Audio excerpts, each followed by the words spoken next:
Hey. We're on. What are you doing? I just told you we could be doing. Oh, God, Jesus. That's sneezing. Hey, everybody. Welcome to the greatest podcast you've never heard of. This is the EN chat room of the Everything Nerd Network. So, Palworld. That's just it. That's the word today. Palworld. It has over 8 million sales in less than a week by simply adding crafting elements to a Pokemon type whatever you want to say, Pokemon type situation. So the question is now, what can they do next to innovate beyond that? But before we get to that, let's go to our usual situation. Hold on, wait. Yeah. No. Jesus. There we go.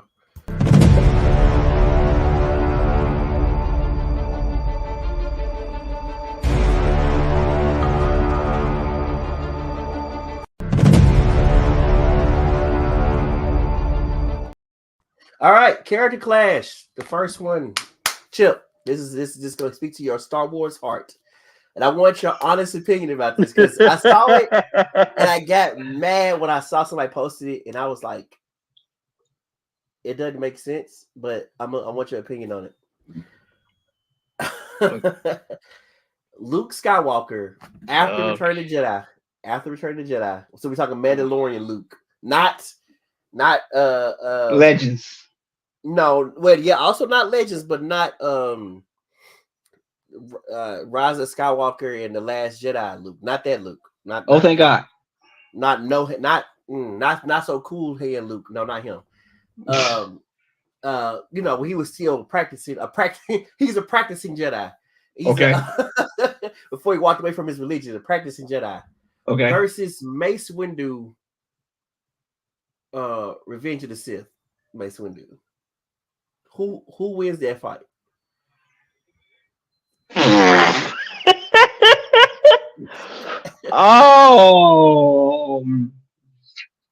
Take your time. I have opinions, but I want to hear what you gotta say first. Shit. Oh, boy. Jesus, that's good. Energy drink. That's a bit of much. Oh, okay. Just give me your opinion, man. Biased or unbiased, whatever you want to say. But I give me your opinion of what you think the reason is behind it. Luke. That's what I think. Everybody was talking about Mace Windu, and I'm like, no. I tell you what, my opinion. Why not? Let me go with my opinion. Why not? For one, and Mace was my go-to in the prequel era, but like he was too arrogant. I'm sorry. He's just his arrogance. Like when you're that confident in yourself, and not the skills of the Force, because to me, as much as he wants to be I would say he's more of a great Force practitioner than an agent of the Force. Yes. He is not. He's not. He was more. He's more on the what's it called, Guardian side than a not Sentinel. What's the other one called? Counselor. He's more on the Guardian side, right? Than a Counselor. Right. Not, if he had a traditional color, it'd probably be blue. Now, the only reason I think that those are similar is because he practiced the method called Shatterpoint, which is you can break items like how Luke was crushing that robot on Mandalorian season 2. Is called Shatterpoint, and that's the same method that Mace Windu kind of is is very known for. Is like he's able to take the Force and just break shit. That was his thing. Like but to mention, even I just said not mentioning the future feats of the Rise of Skywalker and let's be real. Let's just be real about it, okay? I've never seen a Mace Windu Force Ghost. Never. I've never seen a Force Ghost. Now I was thinking. Now hold on a second. I'm not saying that he hasn't done it. He hasn't appeared before anybody. Whatever the fuck you want to say, but I'm gonna say this: Qui-Gon, Obi-Wan, Yoda, Luke, And now even Master Anakin Skywalker has come back as Force Ghost at this point. Yeah, his voice was at the end of that thing in the Rise of the Skywalker. Okay. Yeah, Ayla Secura had a voice. But he has not appeared in front of anyone. So I'm just saying. Yeah, I not tuned the voice. Also, his style of Jedi combat, Vapod, it's too dark. It's too close to the dark side. No, it's not close to the dark side. It draws off the dark side energy of the enemy he's fighting. So what he does is take the energy you have and use it for himself. But if you're as pure as Luke was, there's no dark side energy to feed off of. That's a fighting technique, not a Jedi style, but like a real fighting technique where you can take your enemy's chi and put it against them. Oh my god, Tai Chi. That's it. Yeah. It's a Jedi Tai Chi. Yeah. Well, only specifically against dark side users though. So without a dark side source, you're running dry, my friend. And I don't think old boy could. I mean, come on now. He barely beat Jango Fett in that arena. You know, like without the dark side energy to draw off of, I don't really see Mace Windu doing a whole lot. Like, I mean, I know it's not anymore, but to me, Mace always seemed to struggle against the robots in the Clone Wars. Whenever I saw him, he was struggling. Yep. Let's say what you will about the cinematic, the CG version of it, but the animated version when he was in that field of Dantooine, I mean, he was making them up, but he lost his lightsaber for like the whole fight. Yeah. So Mace isn't, to me, just isn't that he's not like I said, he's a good practitioner. Yeah, but he's not as much as he wanted. The meme says he's the master. You can't be a master, Anakin. He's not a master of the Force the way Luke is. Like Mace will never be able to project himself to let a whole group army get away. You know. Here's the thing. I can imagine Luke hearing the Force as it does and then moving according to it. Whereas Mace is like, he's taking the Force. Hey, do this for me. Like that's how I see it. And I think that arrogance is what you're talking about. Like he's too arrogant to submit himself to the will of the Force. Right. You know what I'm saying? He's just not fucking better. And because Tales of the Jedi, since it's canon, Tales of the Jedi, it sheds so much light, and I was like, you know what? Now I'm right for hating this motherfucker. Like, and I was like, when I watched it, I was like, damn, my brother got me on this one. Like, you motherfucker. I hate Mace Windu. Like, I'm like, bro. And that's, you know what? That's two people that dealt with Mace Windu on a personal level that made it turn to dark side. It's not the Jedi Order. It's Mace Windu. Damn. I'm sorry. Great job. He lost two very crucial Jedi to the dark side. And what? That's messed up, bro. That's fucked up. Get Mace. Hey, I'm gonna say this. Wait, how about this? If Mace wasn't on the council, we would not have lost Dooku. We would not have lost Anakin. That's all I'm fucking saying. So let me have this one. Mace, come in. You must. Yes, sit right, friend. He's like, yes, Master Yoda. What do you have for me? All right. Yeah. Mace. What's going on? Master Yoda. Yes. Yes, Mace. Wonderful warrior you are. Yes, but your people skills lacking. They are. Good. This is not my friend. That's fine. That being said, no. Let me finish. What I'm trying to say. Decision we have come. You must leave now.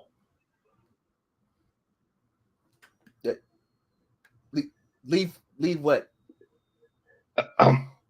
My friend, love you. We do. All one with the Force. We are. You stand outside of us. Yeah, love you too. You know. Oh no! Here, you need to get rid of Mace. But I was just about to do that. Oh hell no! You ain't gonna fire Mace. Give a saber. Give him a saber. Give it to me. Yeah, Give it to me. I was just gonna do that shit. Oh shit. So we agreed that. Yeah.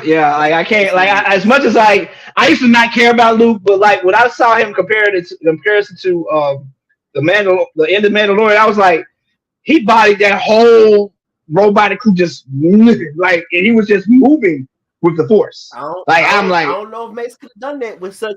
I don't know if Mace could have done it with such swagger like Luke did. And what I see Mace Windu is always tactical, and it's always like use. It's nothing like, it's like Luke will let a laser go by and shoot another droid, whereas Mace will kind of just like deflect it towards the droid. You know what I'm saying? Mace doesn't move with the Force. The only time I see him do it was the episode of the regaining Ryloth, and like the whole world silenced around him, and he was jumping off of the robots as they were falling. But at the time, he was using the clones' deaths as a way to step over to the next robot. I'm like, exactly, bro. Like you, bro. Like you kind of, bro. All right, so we agree. Mace Windu is he's not that guy. Okay, here we go. Yeah, he's not the guy. Shepard's choice. Shepard's choice. Shepard's choice. Shepard's choice. Okay. Now we're on Shepard's choice. So, I'll give you two examples. Okay. You're in a galaxy far, far away. Okay. It's other Star Wars one related. The first part is first Star Wars related. You have been assigned, you've been promoted as a stormtrooper to move up, and you'll be assigned to the newest battle station. I don't like this. You're going to the Death Star, my friend. You are assigned to the 151st Legion of the Stormtroopers, and you are going to the Death Star. Your garrison is on the Death Star, the hottest thing on the market. It just got launched. Death will reign from this, or you're a hot, young, sexy vampire in the Bronx of New York City in 1997, going to a club where you hear there's going to be 5 fresh-faced humans to show up at your nightclub where it rains blood down. But you know who's coming. Okay. Okay. So which one do you pick? The Death Star. The Death Star. The Death Star? Hell yes. Hell yes. See, that's one thing. Okay, here's the thing. There's one thing to be somewhere y'all let you finish. I want you to show. Go ahead. There's one thing to be vaporized all together and you don't know that shit's coming. There's another thing to be watching your friends' asses get whooped and you wait for your turn to come up next. That's like Blade is a psychological homicide killer when it comes to that. And he might make it slow killing before he kills you. All right, let's just. We don't talk about the opening sequence of Blade 1 when he go in there. You can still slowly kill a vampire. You can jab him and then wait before you ash him out. Like he done it before. Like he had when he stuck. Okay, so let me tell you this. I'm gonna tell you why I pick being a vampire. Oh shit! On the basis that he didn't kill everybody in that room. Some people escaped that room. The only ones that did not escape was the fools that tried to fight him. No one escaped the Death Star besides Darth Vader. No one escaped that blade. See, on that grounds, I see your point now. Yeah. On that grounds, yeah, that makes sense. I'm thinking like I'm gonna go in and be like why? And that's another thing on Blade. Why would y'all face him just be like you do the same shit you don't do to humans? This motherfucker bodies y'all by the dozens, and y'all what? Even ones with weapons will go there. That one vampire with the hooks. To be fair though, it's like, yeah, I'm not fighting anybody who has immunity to one of my weaknesses. Which I don't get why people try to fight Superman. He's bulletproof. Or Luke Cage. He's bulletproof. Why are you trying to fight this man? A bullet will kill you. It will not kill him. If you're next to him, a bunch of bullets go off. You gonna die. I'm thinking. If you next to Blade and the sun I comes just out, started. you gonna die. I just thinking like, you know what? I gotta face the day. I think I gotta face the Daywalker. But when you put it on the start like Star Wars level, I'm like, damn. No. I'm running away because the crowd dispersed when Blade showed up. You're right. It did. And I was thinking everybody. My mind, everybody died. That's what my mind. Everybody died.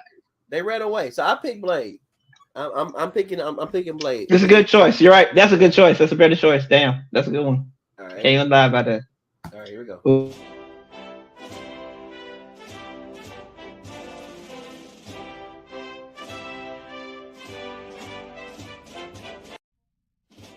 All right, and the last topic, Mount Nerd More. Today we're doing the Mount Nerd More of street level heroes. Now I saw this on Facebook and it generally pissed me off, but the justification in the description kind of made it better for me. But it says street level heroes, no superpowers. Because I'm like, okay, because Spider-Man is technically a street level superhero. But he has powers. No power. Yeah, it said no powers. So these were the four that was up there. Batman, of course, Daredevil, Punisher, and Nightwing. And I could not disagree more with the Nightwing. I have a problem with Daredevil. You have a problem? Oh yeah, that's right. Fucking those superpowers. Daredevil has superpowers. You might want to put Punisher in there. I'll give you that. Like, okay. Batman and Punisher, but I'm not giving Nightwing because Nightwing is just an offshoot of Batman. So I'm not giving you a character. That's like because they had the same moniker at one point. You know, he shared that moniker. I'm not giving it to him. You know what I'm saying? Like I'm not. So yeah, you're right. Daredevil does have superpowers. So Daredevil is disagreeable as well. And yeah, also, like you can't put Moon Knight in there either. No, you can't. Well, it depends on which version of Moon Knight, but yeah, even still, Moon Knight at one point had power, so you can't put Moon Knight in there either. So the question is, who can you put in there? Now, I tell you who can put in there. Green Arrow. Yep. Yeah, you can. You can. Green Arrow definitely should be considered a street level. Yep. A street level hero. So let's go back. Let's reevaluate that list because I'm like Daredevil. Yeah, no. Daredevil, yeah. Mm-hmm. Okay. Now if you go on powers, then yeah, Daredevil, Luke Cage, Iron Fist, Spider-Man. I said Daredevil, Spider-Man, Luke Cage, and Batman.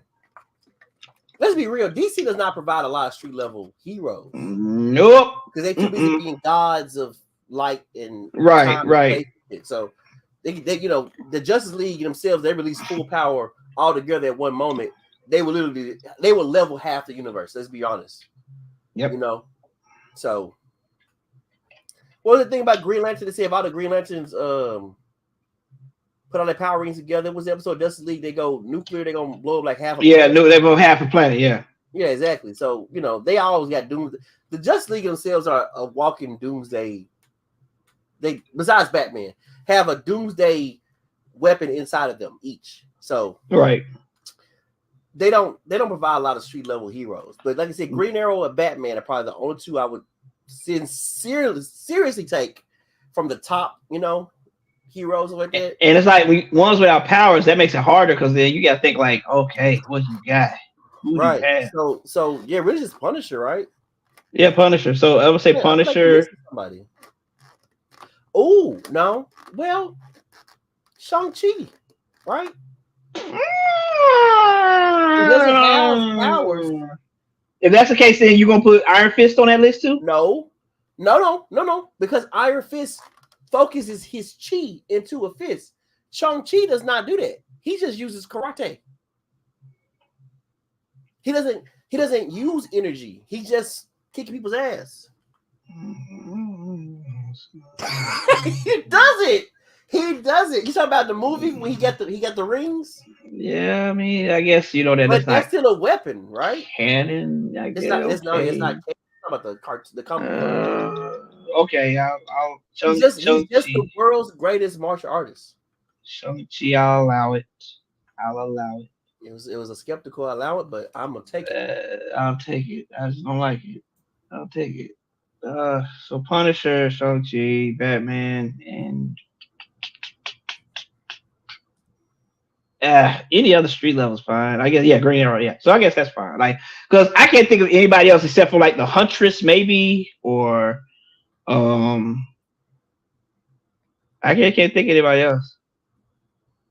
All right, so topic one. Let's go ahead and get this out the way. How?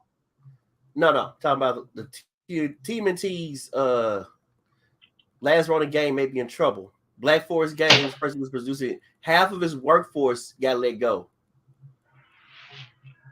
So half the studio making this game, which we know is going to have to be like a AAA kind of situation, is going to have to feel AAA kind of Assassin's Creed type game.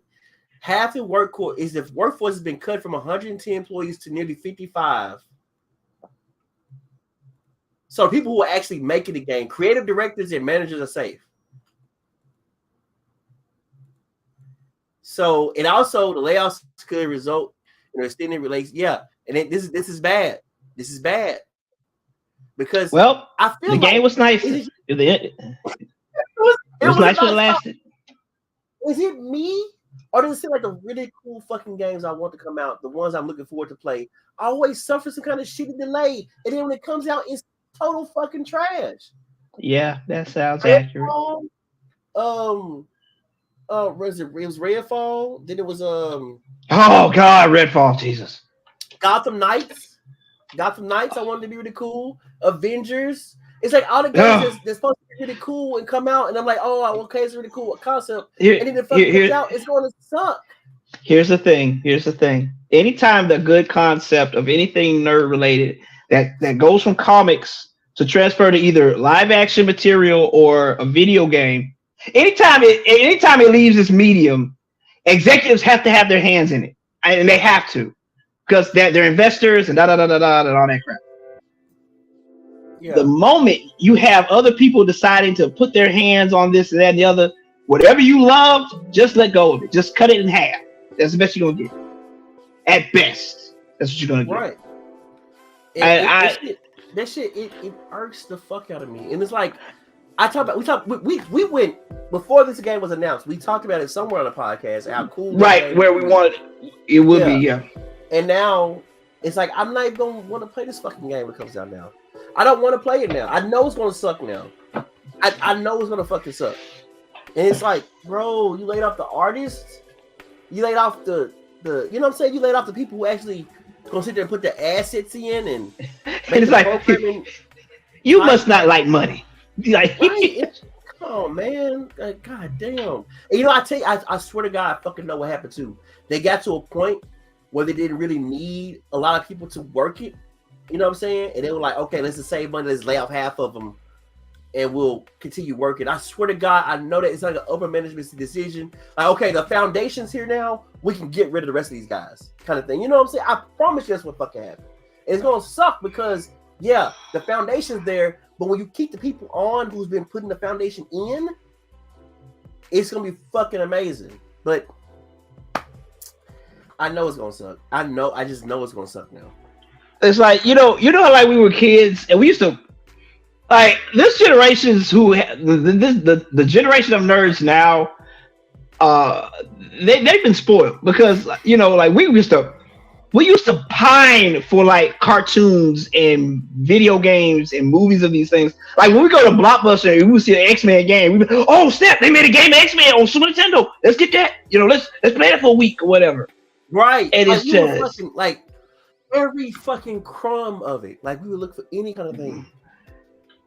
Now it's like it's everywhere, and now it's oversaturated, and then they're like, "Hey, this made money. Let's keep doing this." And I'm like, "Okay." Like I don't get excited for nerd things anymore. I don't. I'm sorry. It's just I'm like, okay, how long until this gets screwed up? I'm waiting. Or even if it comes out, or even if it's ever going to, you know, release, like, you know, like, God damn. Right.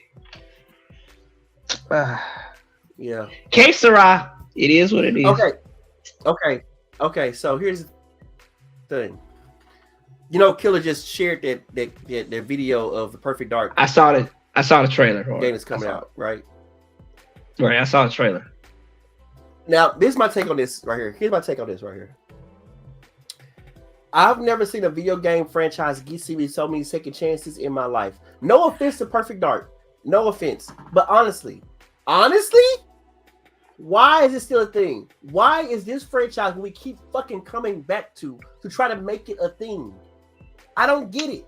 It's just so many video game franchises that had really good stories that deserve to be remade or to continue to have sequels and shit. And I promise you, Perfect Dark is not one.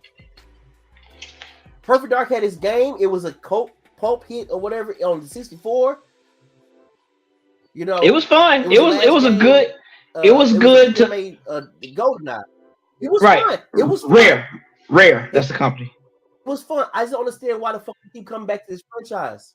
Yeah, Rare, because they lost the license to GoldenEye to James Bond and whatever, and they kept whatever. It's like, why do y'all keep coming back to this? Fucking Prince of Persia. I think a game franchise is really gonna fuck you up. That I want to see a sequel of because it was such an interesting idea. PsyOps. Ooh, wow! You want to see a sequel to that? Interesting. Deep Cut, because it was an interesting concept with the psychic powers and stuff like that. It was cool. And another problem is the PsyOps came out with it. There's another game that came out the same time as it, called Second Sight. It was the same kind of concept, but like a different way to execute it. You had a telepath, a psychic, and all that. Either one of them. I've never heard of either one of those things coming back. And it's like Perfect Dark is just another generic first-person shooter. At this point, it will be another generic first-person shooter. Yes, it will. And no offense to Perfect Dark, but honestly, I don't even know what the fuck happened in that game. You were a spy for corporate America, and you found some files about aliens, and you ran into an alien named Elvis, and what? Why do we keep going back to this fucking game? I don't get it. I mean, I don't. I think they see. I think here's another thing. I think what happened when Rare was bought out by Microsoft, and they took part of the acquisition. I guess they put it out there again to see how many people were still interested. You know, as a testing bed, they put it out and remastered it just to see how many people were interested on Xbox. So I think that's why it's still kind of like viable. And then the fucked up part was the last sequel came out 360. Yes, it was actually it was a premier 360 game, as a matter of fact. Skipped a whole generation. Xbox One, nothing on Xbox One. It's coming back on Xbox Series S for what? Who gives a shit about Perfect Dark? I don't. That's a character I've never seen cosplay. He's never talking about adaptation for movies. I'm trying to figure out who the fuck is keeping this fucking thing alive in pop culture now. There's been no live action TV show. I tell you, a Perfect Dark show could work if it was like Aeon Flux. It's pretty much Aeon Flux, but anyway, but yeah. Right. Yeah. But who gives a shit about Perfect Dark? And it is somebody do. Obviously.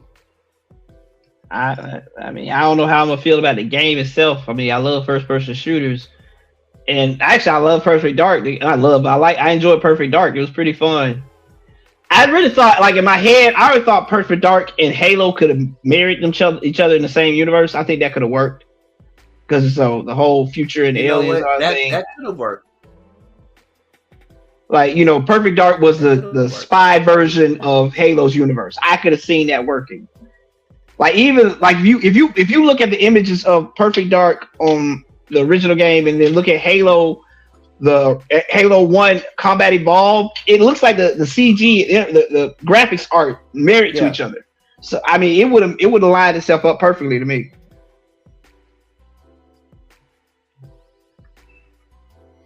Right. But what you gonna do? We are where we are here in this age. All right, let's see.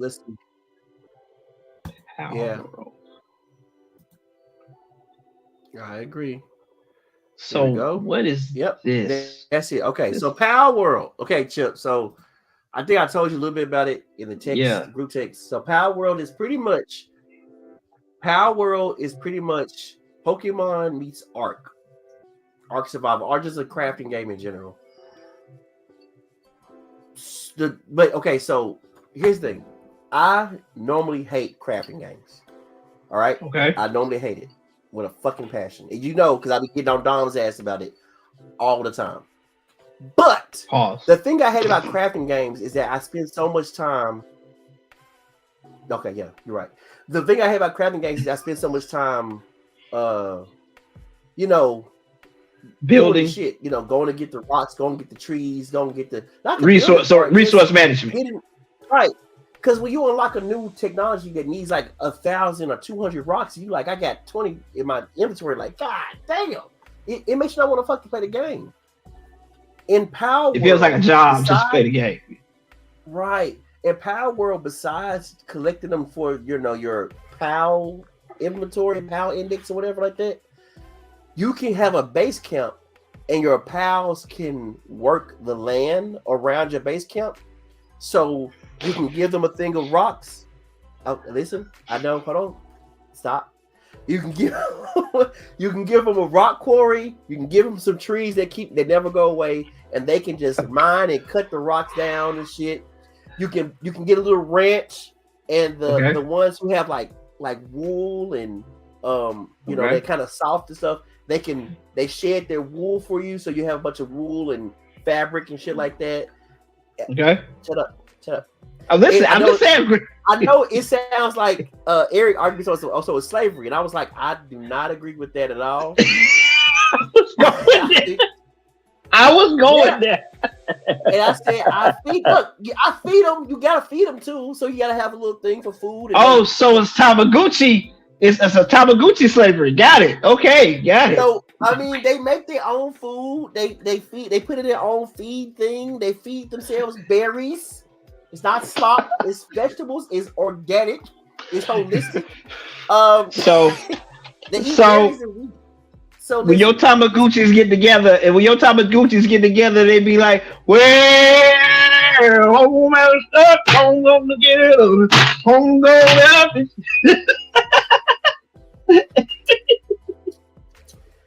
Oh, you cut yourself off. You're being a goofy ass. You cut yourself out. That's what you get. Hello, people. Let me try to get him back in here.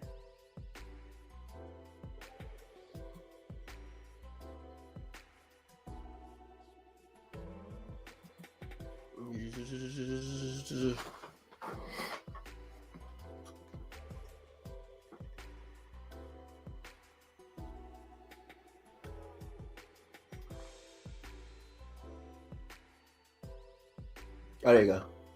There you go. You cut yourself out with your goofy ass. You get cut yourself out. you goofy motherfucker. Anyway, so with the pals doing all the work, it leaves you time to just go out and explore and stuff, and to really enjoy the game because you're getting work done at the base camp, and that's why I enjoy it. Also, is that it's like there's like 8 attributes. It's like 8 different attributes or whatever. It's like one is like they have a water ability. So when they have the water ability, they can shoot.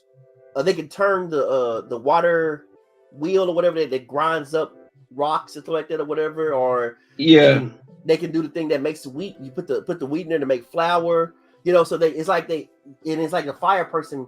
They can cook the food, or they can melt down the ore to make ingots. You know what I'm saying? So it's like, and then it's like different combinations of them. So you can you can have a pal on your team that just melts the stuff and just cooks with the fire, or you can get the pal that can do the cooking and also can lift stuff up, or you get the pal that can cook the food, lift stuff up, or cut the trees down.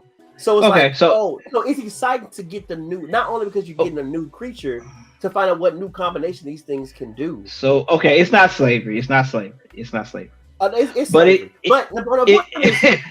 Pokemon Sweatshop. It's a Pokemon Sweatshop. There we go. It's a Pokemon Sweatshop. The point is exciting. Just the idea of like, oh, you see the creature. It's not just, I don't have that one. Now it's like, I don't have that one, and what the fuck can this thing do with itself? You know what I'm saying? It makes it exciting. So that doesn't make it sound any better. It doesn't sound any better. So now that I give you that innovation of a Pokemon game, that changed dramatically by adding a whole nother game asset to it. what do you think Pokemon, a creature collecting game, could do to change it even further now? I have an idea, but I want to hear what you got to say. If you have any ideas. So you're saying since Palworld being a thing, what can the original developers of Pokemon No, can no, do? no, no, no, Or no, no, no, no, no, no, not them. They're never going to do that. They're set in their ways. They're going to keep doing the same shit they've been doing all the time. Clearly, if we learn anything from Pokemon Arceus, because honestly, this game is what Pokemon Arceus should have fucking been. Just being fucking honest. Just being 100% honest. This is what Arceus should have been.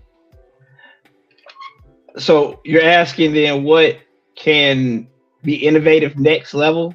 What can the next creature collecting game do to innovate to the next level? Like what? So this is pretty much Pokemon meets Heart. What Pokemon game type of thing would you want to meet with next to you know,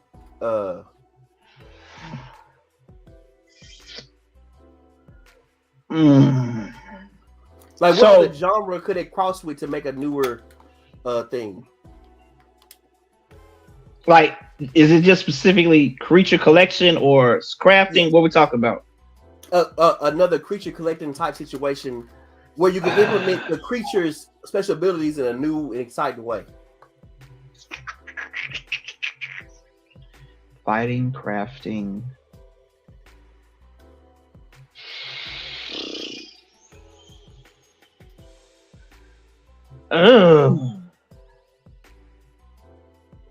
Okay, so I'm gonna tell you mine because I told you a couple days ago, so you can research it, but you didn't do it anyway.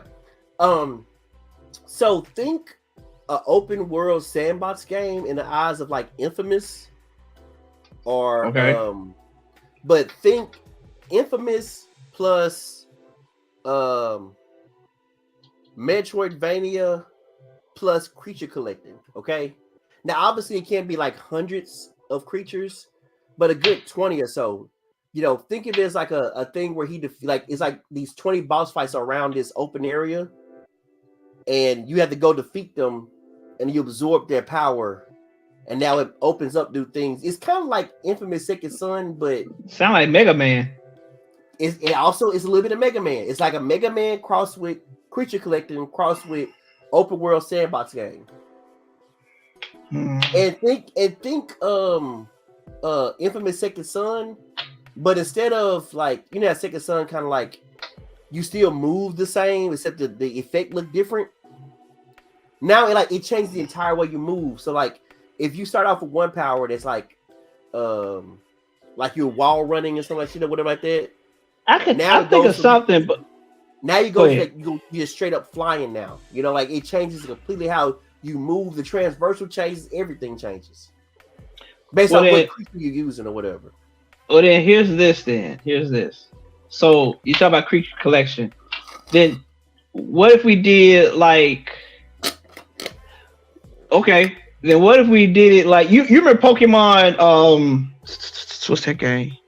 Snap. Yeah. So do a game like that, but it's like a reality TV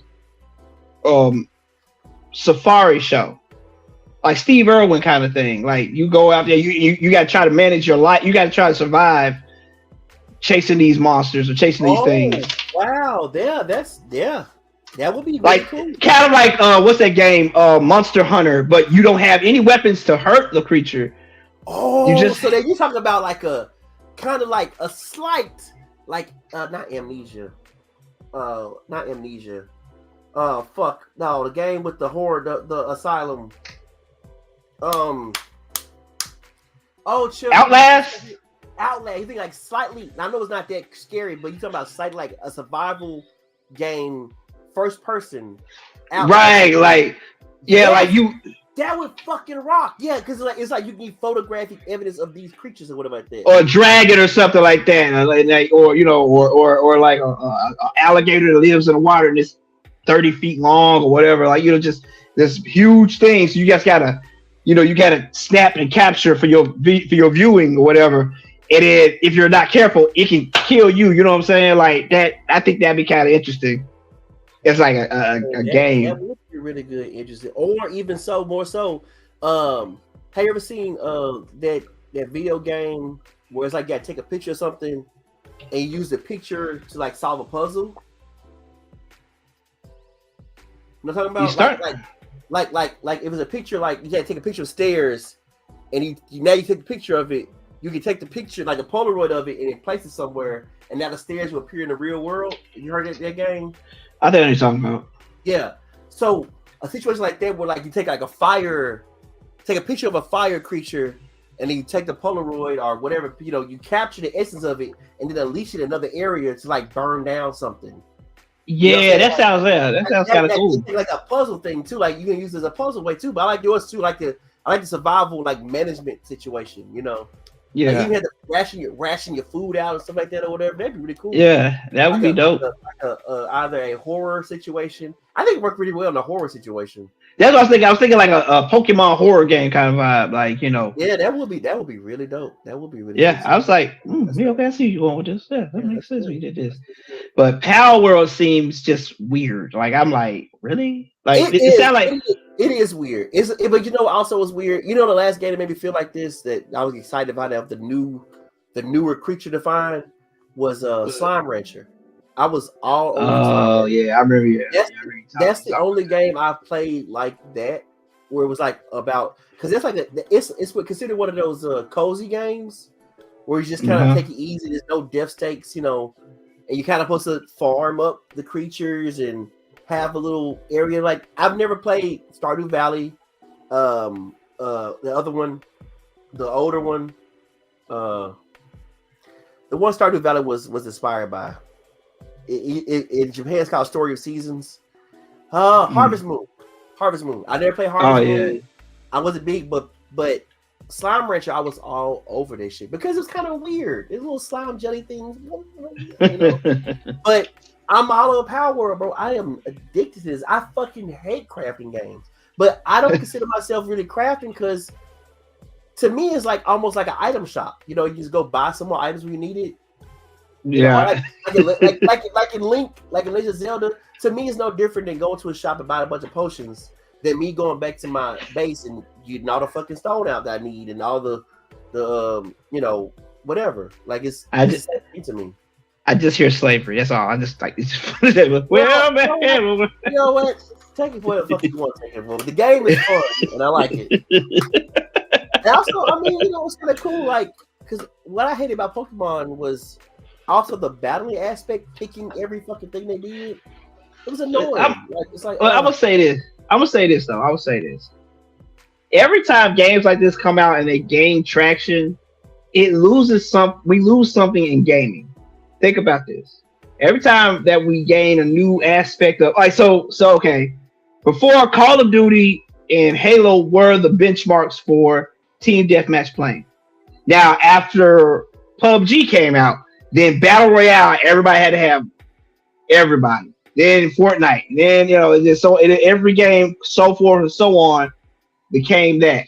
With this, it's like, and then with games, with them talking about games becoming a service, like a service per year type thing. Like you have to, it takes away from traditional gaming. Like video games to me are books and novels that you can play and be involved with the adventure. But when you do this, you can still be involved with the adventure, but it's going to end up becoming the new standard for gaming. The more and more I see this type of stuff, I worry about stuff like the Oasis from Ready Player One happening. You know what I'm saying? Like the whole games as a service model kind of stuff, and it bugs me. And I'm like, it just takes away. Palworld is free. There's no service to it. It's just till PUBG was free once. All right. Well, okay, no, wait. I'm sorry. Palworld isn't free. Sorry, let me correct myself. Palworld isn't free because this article is literally saying it's the second highest grossing sell million copies on Steam. Xbox is free, but on Steam they do have to pay for it. But dude, it sold over 8 million copies in less than a week. I'm just saying, the more we do this stuff, the more we become game. The closer we get to having games. Okay. So here's the thing: we didn't lose anything when PUBG came out. We didn't lose Call of Duty and Halo. We didn't lose it, but let's revisit that thought.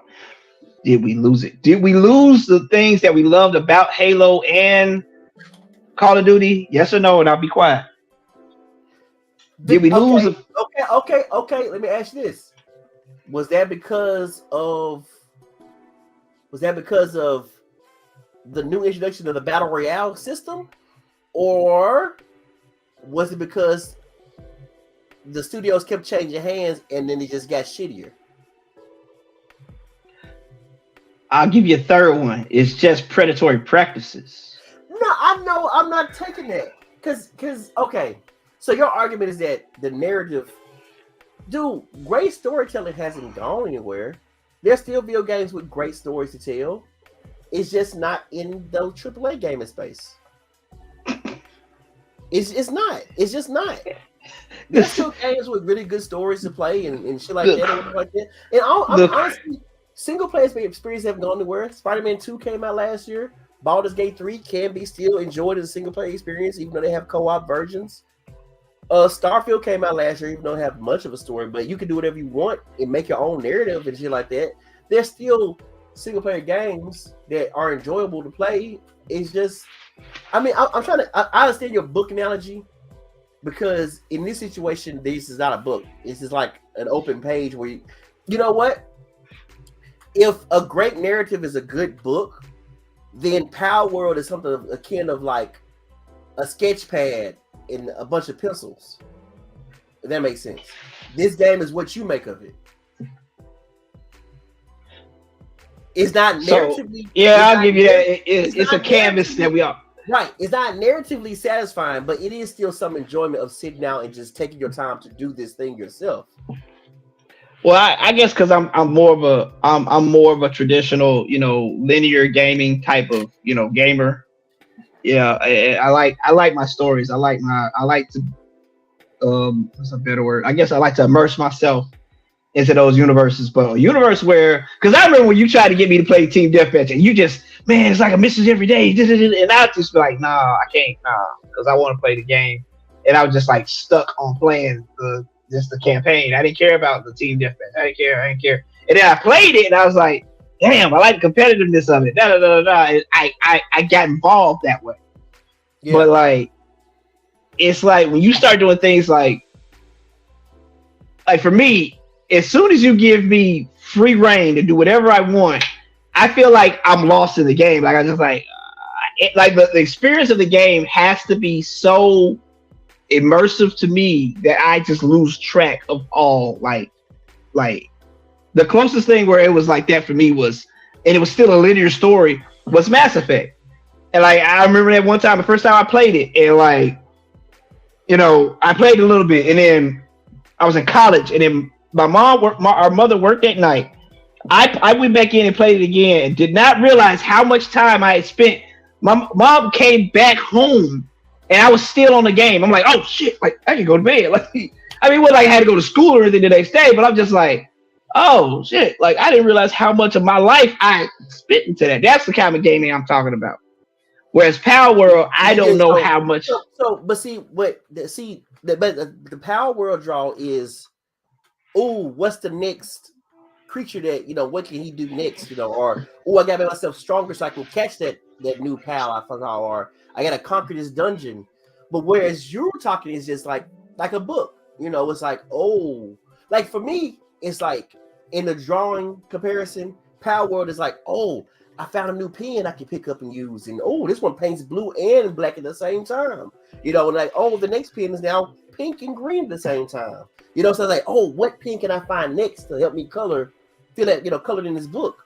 I can see that. What you're saying is that you can't put down oh my God, I gotta find what happens next chapter. Oh my God, I gotta find what happens next chapter. It's different. They're both satisfying a different part of the brain, Like, because I enjoy good stories too, but you also know me. I can play a game with zero fucking story as long as the mechanics are solid. If the mechanics are solid, I can play for hours. So different gaming for different people then. So it's just scratch a different itch for different parts of the brain.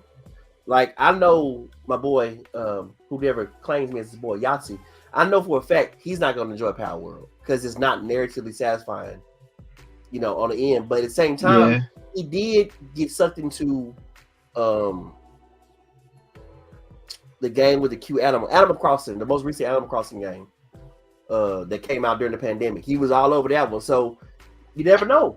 It's just, you know, it's okay to say, yeah, it's not narratively satisfying, but it is still satisfying in a way.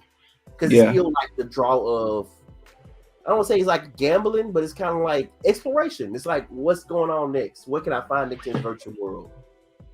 You know? Yep. And Mass Effect was just like, oh my God, I got to save the universe. Like, oh my God, what's the next step of this? Oh my God, you know? So, you know, it's the difference between wanting to go out and explore a park versus wanting to go out to well, not say escape room, but it's a haunted house situation where they're interacting with you. Oh, what's the next step of this journey that they've set up for me here? And versus what am I gonna find on that rock over there? You know, it's two different things. And I think that's why games like Breath of the Wild and Tears of the Kingdom, why those two games are so distinct, because it's both. It's literally both of those things put into one package. It is a crafted story where you have to find the pieces of the story and build it up for yourself.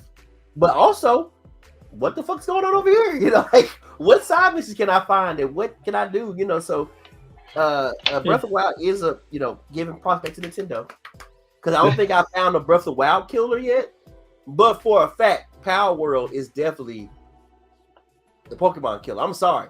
Palworld is everything. It's Pokemon for fucking adults. And this is what we wanted as at least what I wanted, because I got it. After the first two generations of Pokemon, I get it. Yeah, you get them. You got your 3 starter Pokemon. You go find them. You get yourself up. Oh, congratulations. That's it. This, you put the fucking pal down. Your pal fights the most efficient way for itself. Like, we were fighting this electric boss, and my pal, who was a fire type, had a ground attack. And it was just using the ground attack, which is super effective against the thing. Yeah. Like the AI already knows to use the most effective, you know what I'm saying, thing for it. That's so pretty clever. Yeah. And it's like, but at the same time, I got my bow and arrow out. I'm shooting the fucking thing too while my pal is fighting. Like, it's dope. It's dope as shit. It's fucking dope. So I think I just like it because I don't have to control that motherfucker.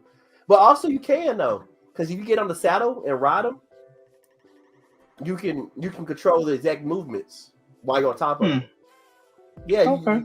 It's a cool game, man. It's a really cool game. I know you'll never know, but you'll never play. I need to take my word for it. I got you. But anyway, guys, thank you for joining us. If you joined us, and if you haven't joined us, please try to catch us live. Please check out our YouTube channel at Everything Nerdum Network to check out some of our Let's Plays videos and try to catch us live. If you're watching this in the future. Also, if you're watching this in the future, send a message back to time travel to this moment right now and tell me who wins the next 5 Super Bowls. Hey, wait. Do you want to mention the convention we're going to for the trial of Darth Vader? We'll wait on that. We'll wait until everything is in place. Then we'll let everybody know about, you know, what we plan on getting done. Okay. They're not cool enough yet because they're not really here watching it right now. So when you start watching us right in the moment, live and interacting with us, we'll trust you guys with more information. But till next time, guys. Peace out. Peace.